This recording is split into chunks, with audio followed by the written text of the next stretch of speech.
profondeurs du sol polonais recèlent un formidable trésor, très peu connu au-delà des pays d'Europe de l'Est.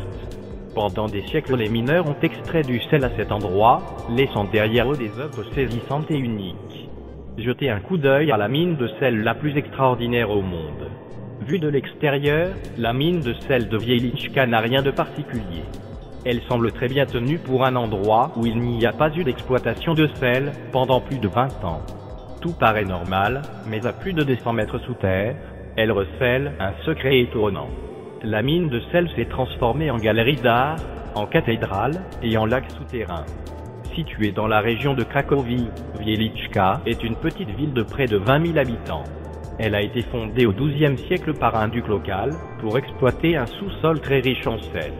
L'extraction de sel fut l'activité de la cité jusqu'en 1996, mais les générations de mineurs qui se sont succédées ont fait beaucoup plus qu'extraire du sel.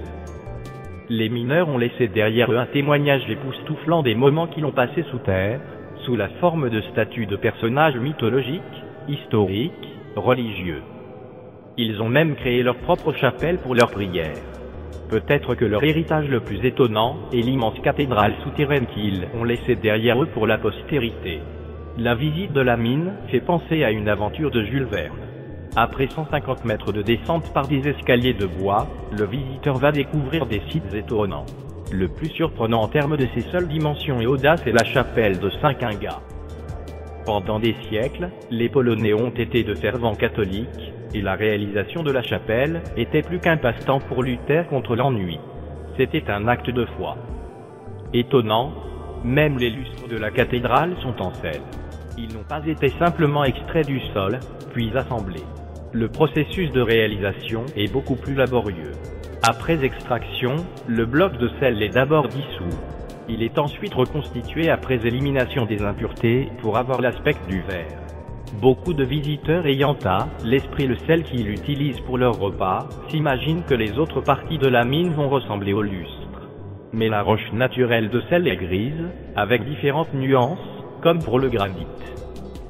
Cependant, cela n'empêche pas un bon million de touristes, surtout polonais ou de pays voisins, de voir, parmi bien d'autres choses, comment le sel était extrait autrefois.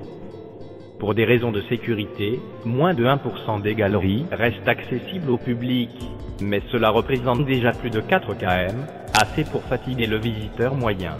La mine fut fermée pour 2 raisons. L'extraction coûtait trop cher pour le prix de marché du sel, et des infiltrations d'eau condamnaient certaines zones. Les sculptures à caractère religieux sont l'attrait majeur pour le visiteur, surtout en raison de leur extraordinaire conformité avec la culture chrétienne. Ici, Jésus montre à Thomas, l'incrédule, les stigmates de ses poignets. Une autre remarquable sculpture est celle de la scène. Le travail méticuleux laisse s'interroger sur la motivation des mineurs. Avaient-ils conscience de la célébrité future de leur œuvre? En fait, même pendant la période faste de la mine, au XIXe siècle, de voir leur travail reconnu, puisque l'élite des intellectuels européens a visité la mine, ainsi qu'en atteste la longue liste de leurs noms sur le registre des visiteurs. Ces bas-reliefs sont peut-être parmi les plus marquants de la communauté chrétienne. Il est toutefois assez surprenant que le site soit classé depuis 1978 au patrimoine mondial de l'UNESCO. Il n'y a pas que des bas-reliefs. Beaucoup de statues en grandeur réelle avaient requis des mois, voire des années de labeur.